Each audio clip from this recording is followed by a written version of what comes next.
शहडोल जिले से एक दिल दहला देने वाली और अत्यंत गंभीर घटना सामने आई है। एक जमीनी विवाद ने दो भाइयों की जान ले ली और उनकी हत्या का सिलसिला इतनी बेरहमी से हुआ कि ये सुनकर हर किसी का दिल द्रवित हो जाएगा। ये घटना शहडोल जिले के बुढ़ार थाना क्षेत्र के केशवाही चौकी अंतर्गत ग्राम बलबहरा की है, जहां दीपावली के दूसरे दिन अपने परिवार की ऑटो पार्ट्स की दुकान पर राहुल तिवारी और उनका भाई राकेश तिवारी दीप जलाने गए थे। इसी बीच गांव के ही अनुराग शर्मा अपने 10 से अधिक साथियों के साथ वहां पहुंचे और फरसा, तलवार और डंडों से दोनों भाइयों पर ताबड़तोड़ हमला कर दिया। हमले में राकेश तिवारी की मौके पर ही मौत हो गई, जबकि राहुल तिवारी गंभीर रूप से घायल हुए। उन्हें मेडिकल कॉलेज शहडोल ले जाया गया, लेकिन दुर्भाग्यवश इलाज शुरू होते ही राहुल तिवारी ने दम तोड़ दिया। इस हमले में तीसरा भाई सतीश तिवारी गंभीर रूप से घायल हुआ है और अभी भी जिंदगी और मौत के बीच संघर्ष कर रहा है। इस पूरी घटना का एक और भयावह पहलू ये है कि यह हमला धारदार हथियार से किया गया और इसका लाइव वीडियो भी सामने आया है। वीडियो में स्पष्ट रूप से देखा जा सकता है कि राहुल तिवारी अपनी अंतिम सांसों के बीच हमलावरों के नाम और घटना का पूरा क्रम कैमरे के सामने बता रहे हैं। पुलिस ने मुख्य आरोपी अनुराग शर्मा और उसके 5 साथियों को गिरफ्तार कर लिया है, जबकि बाकी फरार आरोपियों की तलाश अभी जारी है। मेरा भाई दुकान में बैठे थे, इतने में अनुराग शर्मा, नीलेश कुशवाहा, नयन पाठक, सचिन शर्मा जो अमलई का है और 10 लोग उसके साथ। अनुराग शर्मा हाथ में तलवार और एक बंदूक लेकर आया। नीलेश कुशवाहा जो कि तलवार लेके आया था और सचिन हाथ में फरसा लेकर मेरे ऊपर अचानक और मेरे भाई के ऊपर अटैक कर दिए, जिससे बचने के लिए हम लोग दुकान में घुस गए। उन्होंने फरसा और तलवार से वार करके दुकान के गेट तोड़ करके उसमें रखे 10,000 रुपये लेकर चले गए। हम दोनों भाई का हाथ पैर तोड़ दिए हैं।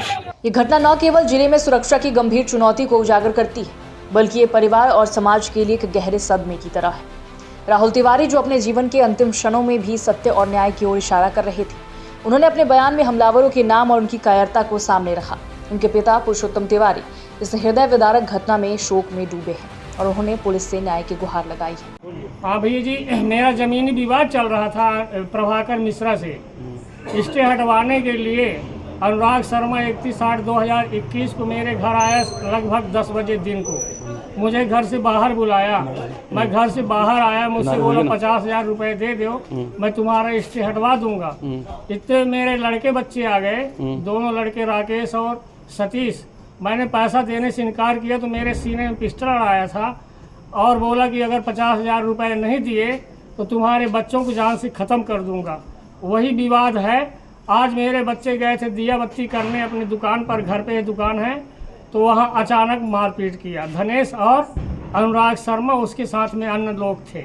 शहडोल पुलिस अधीक्षक रामजी श्रीवास्तव ने जानकारी दी कि पुलिस इस मामले की गहन जांच कर रही है और सभी आरोपी जल्द से जल्द गिरफ्तार किए जाएंगे। उन्होंने ये भी स्पष्ट किया कि इस प्रकार की हिंसा को किसी भी सूरत में बर्दाश्त नहीं किया जाएगा और दोषियों को कानून के तहत कड़ी सजा दिलाई जाएगी। बुढ़ार थाना अंतर्गत केशवाही चौकी के ग्राम बलबहरा में कल शाम को 6:30 से 7:30 बजे के बीच दो पक्षों के बीच मारपीट की घटना हुई है, जिसमें 3 लोग गंभीर रूप से घायल हुए। 3 गंभीर घायलों को बुढ़ार अस्पताल ले जाते समय एक व्यक्ति की मृत्यु हो गई। शेष 2 को रेफर किया गया शहडोल मेडिकल कॉलेज के लिए। उनमें से भी एक व्यक्ति की मृत्यु शहडोल मेडिकल कॉलेज लाते समय हो गई है। तीसरे अन्य घायल व्यक्ति के डाइंग डिक्लेरेशन कराई गई है। इन लोगों के कथन के मुताबिक FIR दर्ज किया जा करके कार्रवाई की जा रही है। FIR में जो नामजद आरोपी बताए गए हैं, उनमें से मुख्य आरोपी सहित 4 लोगों की पुलिस के द्वारा हिरासत में लिया गया है, उनसे पूछताछ की जा रही है। ये घटना हमें याद दिलाती है कि जमीनी विवाद कभी कभी इतना भयानक रूप ले सकता है। यह सिर्फ एक व्यक्तिगत विवाद नहीं, बल्कि पूरे समाज के लिए चेतावनी है कि ऐसे मामलों में समय रहते कड़े कदम उठाना कितना जरूरी है। राहुल और राकेश तिवारी की मौत उनके परिवार के लिए अपूरणीय क्षति है, लेकिन उनकी कहानी न्याय की मांग और समाज में सुरक्षा की आवश्यकता को जगाने का माध्यम बन सकती है। हमें उम्मीद है कि पुलिस जल्दी से जल्दी सभी आरोपियों को पकड़कर न्याय की सुनिश्चितता करेगी और इस भयावह घटना को किसी भी अन्य परिवार के लिए चेतावनी के रूप में याद रखा जाएगा।